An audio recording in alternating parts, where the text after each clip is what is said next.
how do we try to mitigate the next recession? We've had we've had too much experience with economic disruptions and recessions in this century so far.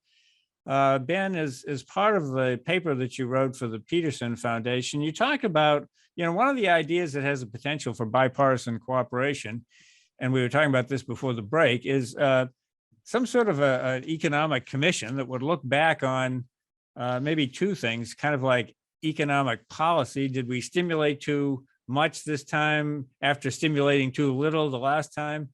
And so you get sort of a roller coaster effect. Is there some way to smooth that out? And the other thing is just the mechanics of implementing responses to emergency situations and trying to cut down on the opportunities for fraud, because there was a lot of fraud people we're finding now from Paycheck Protection Program and unemployment compensation, because it was having to go out the door really fast in this last pandemic. Rescue effort. So let me, you can go with everyone you want to first. So I think we saw entering the COVID crisis how problematic it is to go in without a plan. And so when the pandemic happened, in addition to increasing unemployment benefits, which Congress wanted to do, they wanted to increase unemployment benefits to equal lost wages. They ran into a problem, which was that they had no way of determining precisely what somebody's lost wage was in an efficient way. They didn't have the database, and the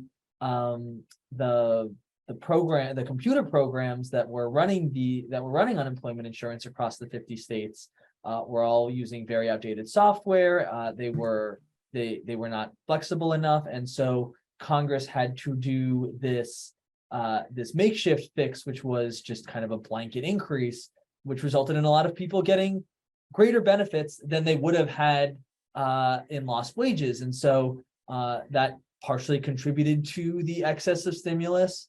It also contributed to a lot of the opportunities for fraud and a lot of the wasteful spending there. And it could have been avoided if Congress had previously, worked with states to make sure that they had up-to-date systems, that those systems were funded and well maintained, and that they had a plan for how benefits were going to dial up in emergencies rather than kind of doing ad hoc increases.